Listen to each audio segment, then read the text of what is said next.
What's up, everyone? It's Jonathan here, and yes, you see in front of me is my NASCAR in-season challenge bracket. Now, I know not everyone is thrilled about this, and you know what? To me, it's not going to change the outcome of racing. I know a lot of people think, "Oh, these drivers want $1 million, so they're gonna do something stupid and try to wreck people, get this million." I seriously doubt they're gonna do that. For one, they already go balls to the walls just to win a race, just to get in the playoffs, let alone trying to win $1 million. So, to me, I don't really think this is going to change anything how racing goes. This is just some kind of cute little fun thing. All right. Hey, you know, the driver gets a million, the fan gets a million ish. I always say that, but you don't truly get $1 million, but you get something. Anyways, it's fun. I think just it's just to kind of keep people watching the summer time of NASCAR. I know a lot of people just say, "Well, if you fixed the car, I would watch it more." Well, it's not going to happen this year, so at least this time around, we have something kind of still to watch for. So, if you look at the bracket, this is how I had it all breaking down, having William Byron win the whole thing. This week is Atlanta. Of course, is very challenging to pick who's gonna survive Atlanta because it is non-basic a super speedway. I would call like a very hybrid Daytona with Mount Half characteristics in it, right? So, but I still feel like if you are pretty good at super speedway racing, you're gonna do well this Saturday night. So I had Hamlin moving on, being Ty. I had Kozlowski being Kyle Busch. I'm sorry, Kyle Busch is just terrible right now, and I just don't see anything changing. Of course, Fords are really good at super speedways. So I have Brad moving on. I have Joey over Alex Bowman. Though Alex has been kind of starting to pick up his pace. Again, the Fords are just better at Atlanta, especially Joey Logano, right? He won last year's, I think it was this last year's race here. I had this one was a tough.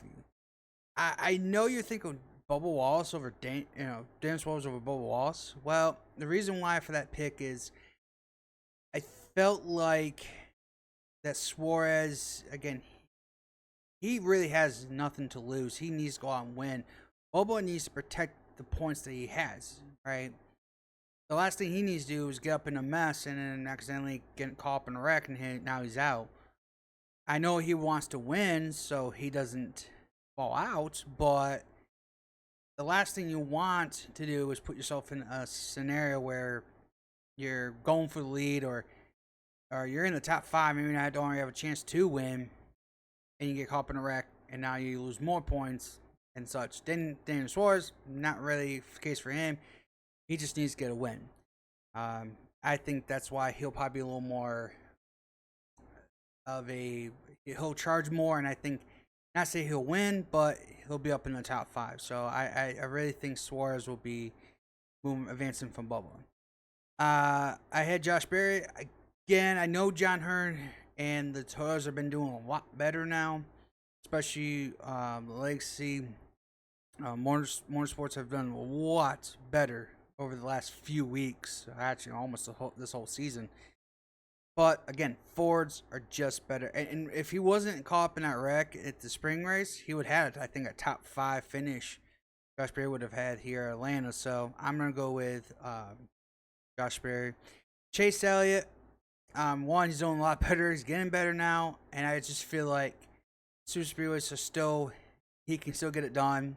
And, he won a couple years back here. I know it's a little different, but still, I'm going to Chase forward over Austin Dillon.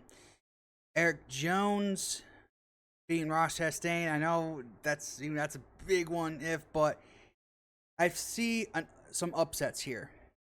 There's going to be some upsets. I don't feel like not everything's going to be just smooth as people want it to be. So I think Ross Chastain just overdoes it, probably gets caught up in a wreck. I think Jones will sneak in and be able to get that win or not get a win, but just to win over Ross. He could win, who knows?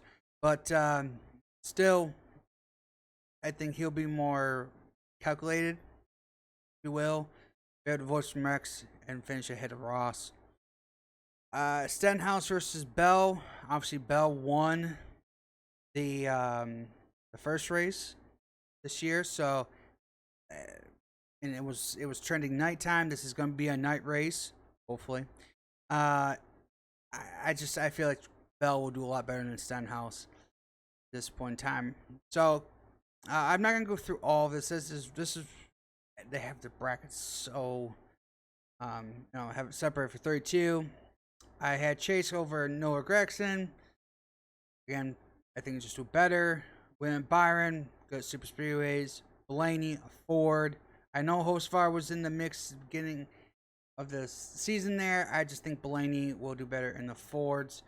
I know Larson has terrible luck on super speedways, but Rex has not been doing good either. I'm just going to go with Larson.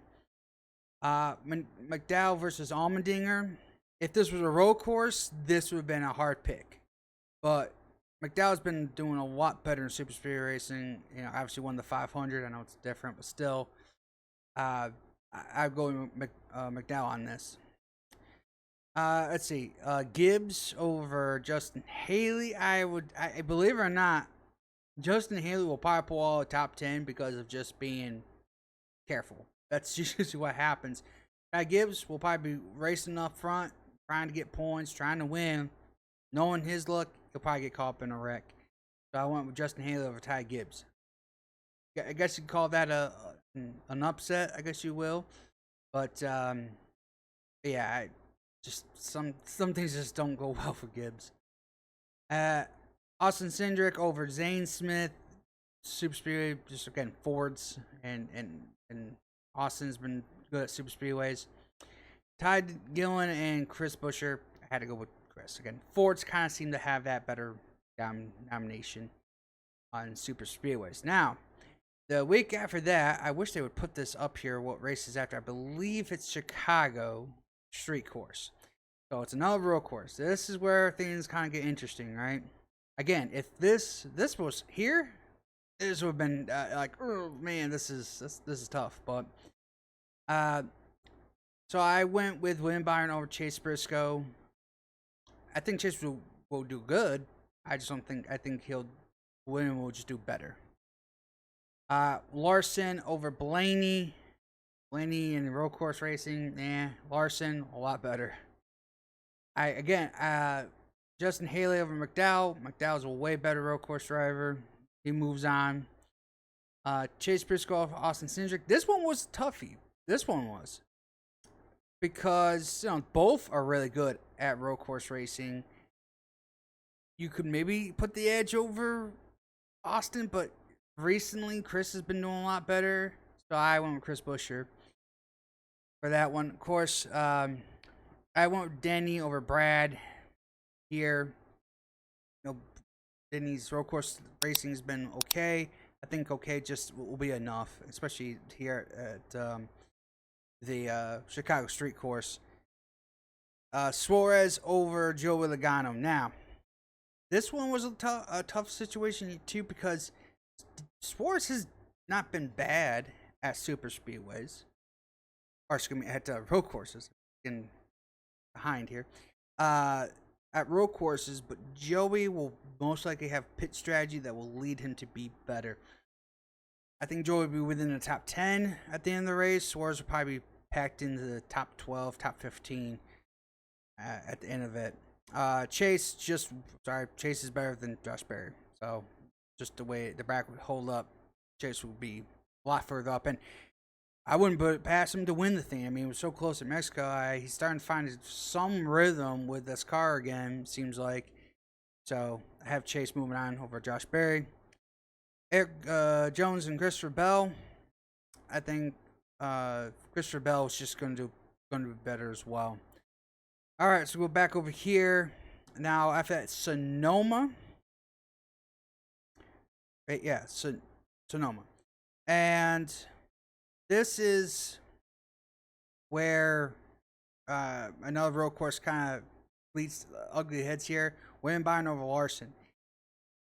Byron has done better at road courses lately than Larson. So that's why I kind of led to that.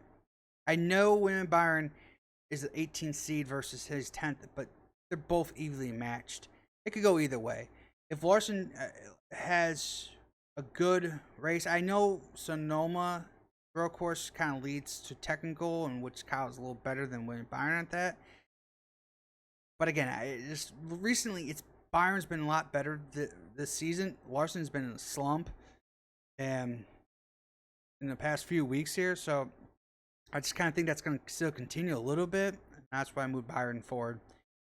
McDowell and Chris Buescher. This was again a hard choice because McDowell is again he's good at road courses, but Chris Buescher, especially technical tracks, road courses, he's actually been maybe better than McDowell. So I moved Chris forward. I think he's gonna do better. On this side, Danny Hamlin versus Joe Logano. I feel like Danny's going to be a lot better at Sonoma than Joey. I'm not saying Joey won't be up there, but I think Danny will probably be running in the top 5 versus Joey probably in the top 10. This one was hard. Chase versus Christopher Bell. As much as I wanted to move Chase forward, I think this road course fits more Christopher Bell style than Chase Elliott's. Chase needs more of a faster speed road course. That's why he does so well at Watkins Glen, or did so well at Watkins Glen. I feel like this track would be more suited for Bell than Elliott, so I moved Bell. All right, this is the last round, or 2 rounds, excuse me, because this is crap. I don't remember what's after Sonoma. Let me check that out. Remember what it is. All right, so I remember. It's Dover. Yes. Dover's just a weird track, just kind of thrown into the schedule, right? Just weird where it is, but obviously when it comes to back to oval racing again, William Byron has shown just outright speed, and I feel like Buescher will be strong. He'll be in the top 10, but I think William Byron probably, if not winning, will be in the top 5. So I had William Byron going to the finals. And then this one was hard too. Bell, Hamlin. Hamlin's on a kind of good streak here.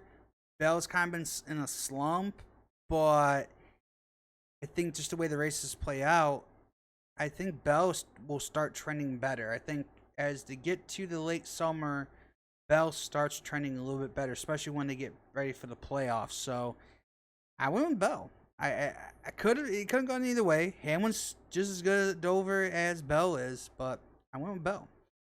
And the last race is Indianapolis Motor Speedway, the Brickyard 400. Now, this is not to say one of these guys are going to win the race. I believe neither of them are going to win the race, but this is based on performance and just how consistent someone is. Consistency wins a lot of things, and I think a lot of this bracket is going to be based on consistency, not you going out and winning a race. So, consistency-wise, it's William Byron. And that's why I picked him to win the whole thing, the whole shebang, in-season challenge bracket. So, I could be completely wrong. I could be completely right. Who knows? And look, again, a lot of people are going to call this whole gimmicky, whatever. But to me, this is not going to change how they race, because what's more important to them, really? Winning $1 million when you can just do that for one single race, or go win a championship? Now, yeah, the championship's not been the best either, but I think drivers still would prefer the championship over $1 million when you can just do that once a year at the All-Star race. You know, if they were to make this a $2 million thing, then I would say, yeah, sure, means more, right? But obviously you don't want to upstage the All-Star race for a bracket thing, so I just I don't know. I think it's okay. This scene's gonna be fine. Uh, just just enjoy it for what it is, right? Um, and from what when I saw is that you're gonna think, oh, we're gonna forget about this because we're not gonna know who's in this thing. They're actually going to put on their windshield area over their names. They're gonna be highlighted in the colors of their brackets, I guess. So you'll know what who's going head to head with each other, where they're at, and hopefully TNT does a good job in covering it. And I don't want it to take away from the racing itself. Like, here's the thing: this coming week with Super Speed Racing, they're all going to be jumbled up. So it's like, oh well, he's in front of him. It's like, yeah, wait 5 laps, it'll change. Yeah, don't kind of oversell it at a racetrack like that. But let's say you're at Sonoma or you're at Chicago Street Course or Sonoma, and the the one he needs to pass is right in front of him. Then okay, then try to sell it. Like, hey, can he catch him before the end of this race? Doubtful, especially with these cars road courses. But if it was to happen, then sell it, right? Then make it feel like there's an abhorrence theme here happening. So some tracks not so much, other tracks yes. Um, but yeah, I don't know. I think it's so great. It's okay. It's a cool thing. It's a cool idea. Somebody had this idea last year. Oh wait, that was Hamlin. But anyways, yeah. Let me know who you have winning. If you're not doing this, just throw if you see the list here, throw a name out who you think is gonna just win it, just for fun. Have fun with this stuff. All right, even if it's gimmicky to your liking, have fun with it because you might as well have fun than complain about something that you can't change. Okay. Hey, if you get this whole thing right, not that I will, but if you were to get this, you'll get $1 million ish. But still, there's some rhyme or reason to it, not just for the drivers, but for you. So it's free. It's not like you have to pay anything. You just have fun with it. See what happens. So let me know in the comments below who you have winning this. And yeah, thanks for watching. Subscribe for more NASCAR content. Hope to see you for the next one.